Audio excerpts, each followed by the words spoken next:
Venice, which is situated at the far end of the Adriatic Sea, gained large-scale profit of the adjacent Middle European markets. As a consumer centre, Venice did play a rather meaningless role, but within a long process of adaptation and learning, the Venetians developed techniques of trade, forms of companies and methods of finance, but to the same degree means of business development, of insurance and patent protection, in addition technical and organisational innovations. Last not least, means of controlling the money market that made them forerunners of developments for the rest of Europe. Nevertheless, only the nobility, a patriciate, had the right to exercise the wealth-bringing long-distance trade. It was the same patriciate that erected a monopoly of political leadership. It left production and small business to the strata of its society that were not capable of becoming a member of the council, which was the visible sign of nobility.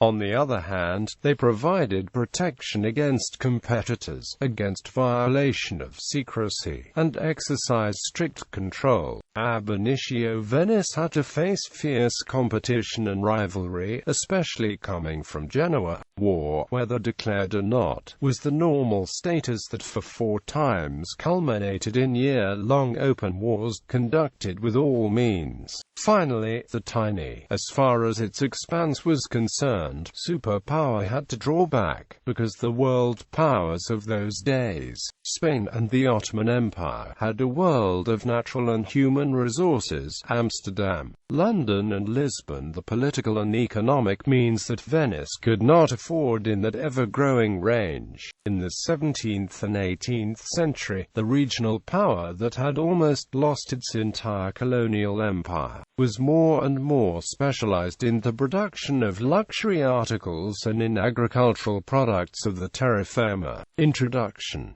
Taking and keeping control of long-distance trade from Venice necessitated new means and measures of checking and controlling. The commercial revolution, with its new cultural, organizational forms, not to forget with its new ways of living, lead to a never-before-seen predominance of economy, especially as the economically leading clans were at the same time incorporated in the vehicles of political power. Economic success attracted, as ever, thousands of people, amongst them lots of artisans with capabilities of utmost importance.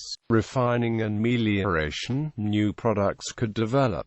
Venice's historical roots rest as far back as the Etruscan culture. The settlements from which later on Venice grew up could revive the late Roman trade with northern Italy. At the same time, Venice succeeded in extending its privileges in the Byzantine Empire. Byzantium as well as the Holy Roman Empire were always prepared to concede privileges to the Venetian traders when they were in heavy political constraints. These far-going privileges, as quarreled as they were, formed the judicial fundament for the preponderance of the Adriatic town in commercial matters. At the same time it reached its aims to overthrow the Dalmatian and Italian rivals and to secure the routes of trans-people. Crusades and the conquest of the Byzantine capital opened the direct ways to the east and far into Asia. But these voyages, similar to the costly convoys to Flanders, Tunisia, Syria and Constantinople, required huge amounts of capital, which normally means credit. This fact is closely combined with the early reduction of barter and a strong position of money-mediated trade, a long learning process that led to a rudimentary economic policy started, including patent protection, promotion of trade, but strategic help for the flux and leave of capital and metals. A crusades brought intensification of trade, of which Venice took profit so that it soon ranked first among the trading nations. Already a century before the conquest of Constantinople, lots of traders' colonies flourished. This the more when the Venetians conquered Crete and other important points that together formed a colonial empire, the backbone of free trade and of the convoys of large ships sent to the markets around the Mediterranean Sea. In addition, it offered lots of opportunities to regulate the local balances of power and secured partly the means of living, especially wheat, for the mother town. The city could finance its everyday duties by revenues of the tariffs, but in difficult times it rigidly made recourse to the estate and capital of the thousand rich families. Money in its core in those days mostly consisted of gold or silver. As a consequence, the economy depended heavily on the timely afflux and efflux of these metals. So Venice had to develop a highly flexible system of currencies and change rates between coins consisting of silver and gold, if it wanted to preserve and enhance its role as platform and turntable of international trading. In addition, the change rates between the currencies circulating within Venice and outsides had to be adjusted adequately. On the other hand, the nobility had hardly any scruples to force its colonies to accept change rates which were only useful for the fisc.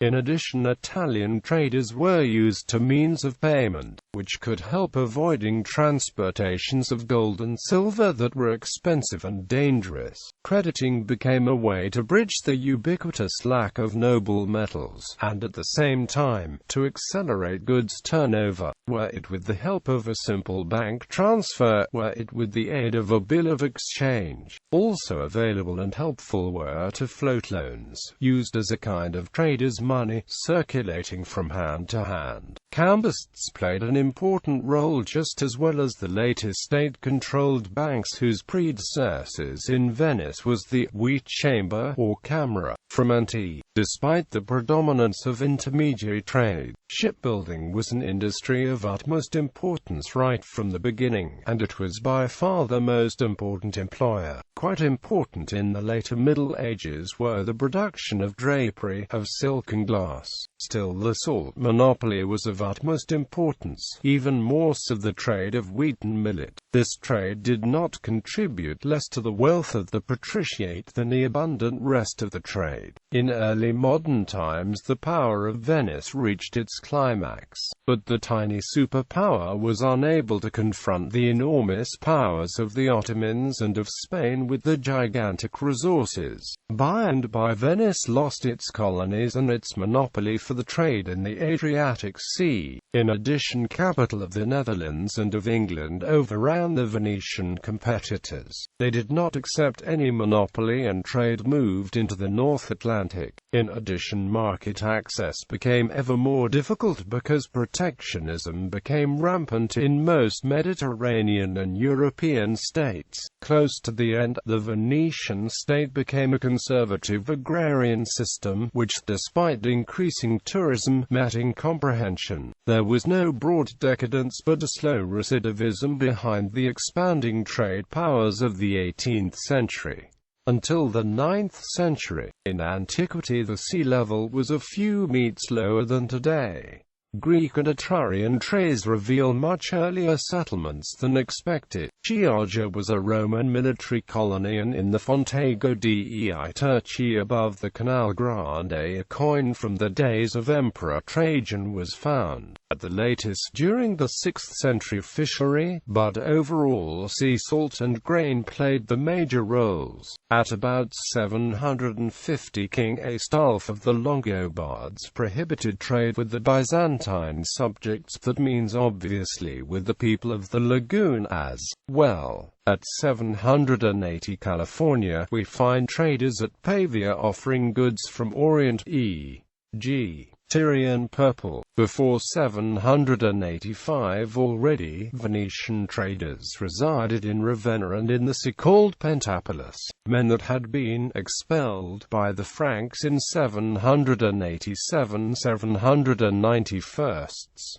About 30 years earlier they did appear in the slave trade with the Saracens. Trading mostly meant drapery. Obviously coins and coinage were common, e.g., coins of Emperor Louis the Pious were in use, but stamped with Venetia on the reverse, but Venetians preferred the coins of Verona. Although a Venetian zecca is verifiable for the 9th century already, the early emporium of Torcello was soon replaced by Malamocco, later by Rialto. The nuclei around Olivolo, San Marco and Rialto made up three foci, one concentrated on shipbuilding arsenal, one as political center, one as center of trade and exchange. The early phase of feudalization, together with the acquisition of wide real estates, brought huge amounts of capital to certain families. The last will of the Doge Giustiniano Participatio from 829 demonstrates to which amount these families did invest the revenues into buildings,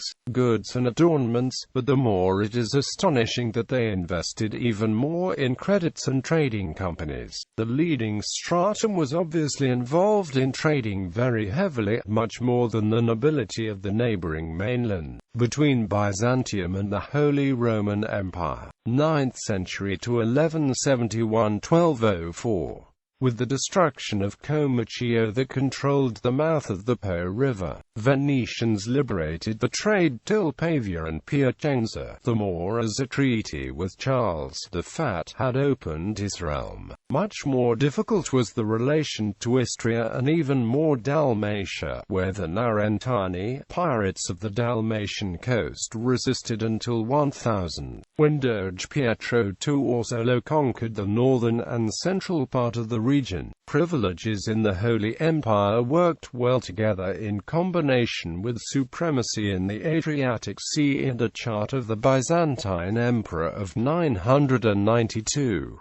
In compensation for military aid against the Arabs of southern Italy, Emperor Basil II had reduced the tax for the ships by half. In addition, Venetians started trade with Tunisia and Alexandria in Egypt, where they delivered wood, weapons, metal and slaves, even though the trade with Islam was sometimes banned.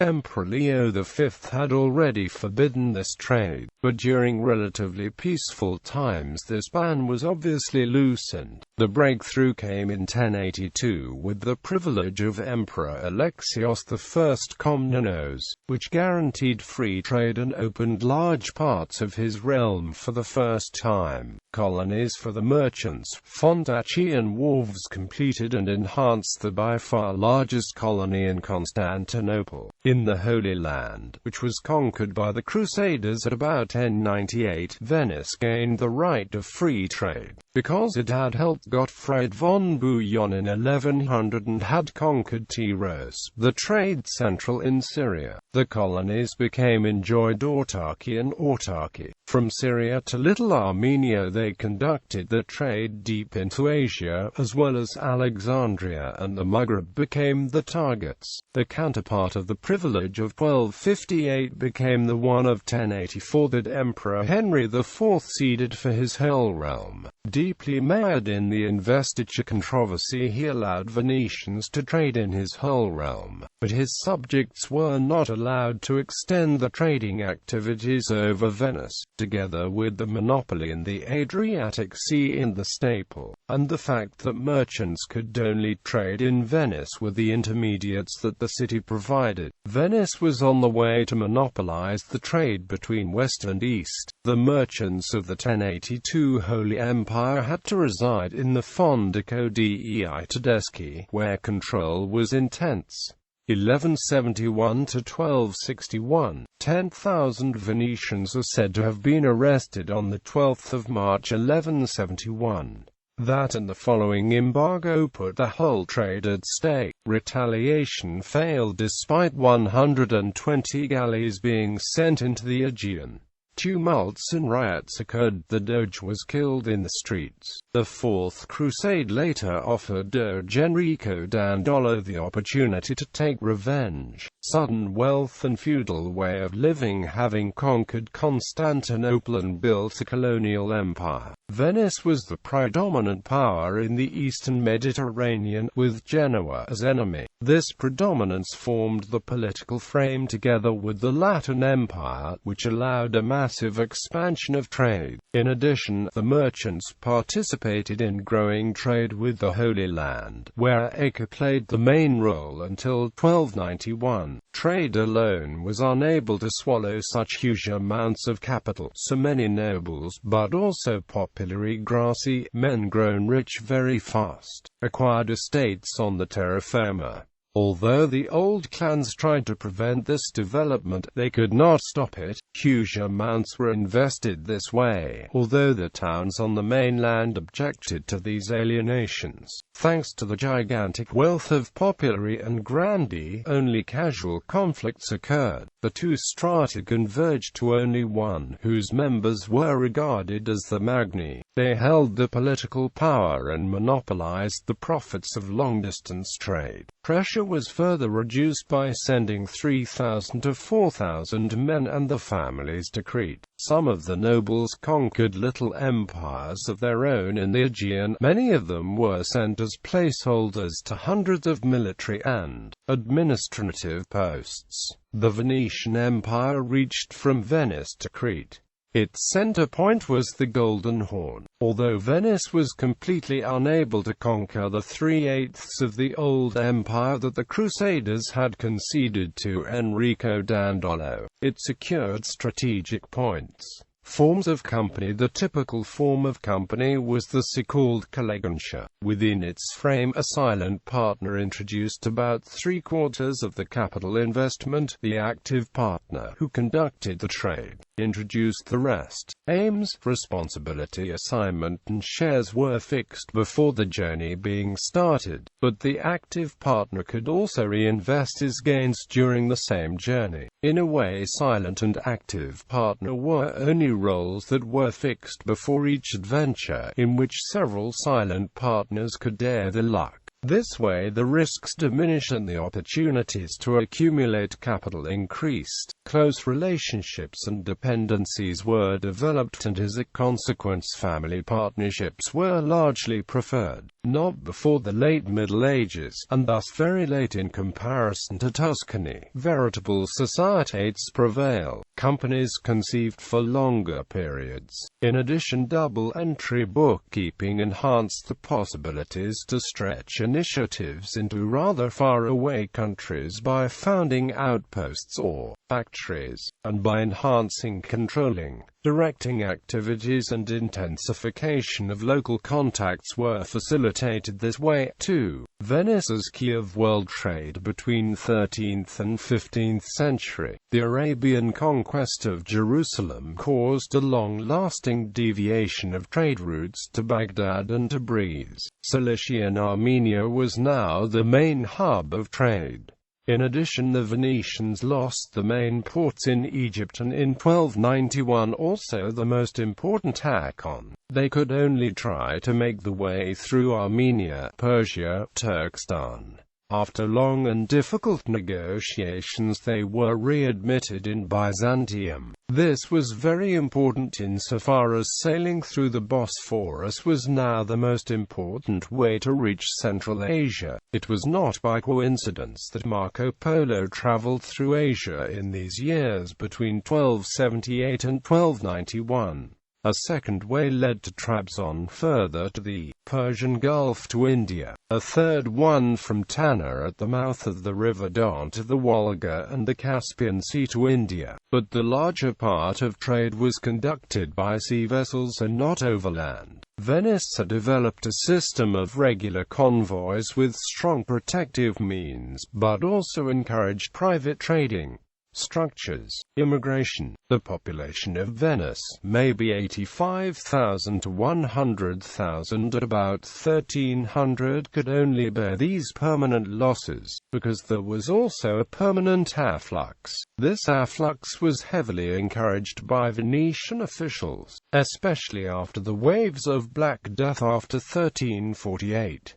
Specialists like silk weavers from Lucca and mill builders and bakers of the Holy Empire Venice was forced to expand within its narrow territory, so gardens and swamps were largely by dwellings. The members OFME from Tuscany, especially from Florence. Many people came from southern Italy, Greece, Croatia and even France. From about 1250 an increasing number of people came from the Holy Empire, Germans, Hungarians, Bohemians, called Tedeschi. They dwelled in the Fondico dei Tedeschi, and they were helped and controlled by Visdomini del Fondico. Official brokers and middlemen were the only ones who were allowed to buy and sell the products. Also immigrating to Venice, the Jewish people offered much more and cheaper credit to the Venetians, but most of them lived in Mestre. However, with the foundation of the ghetto in 1516, the majority of the Jewish people started to live in secluded quarters, locked up at night.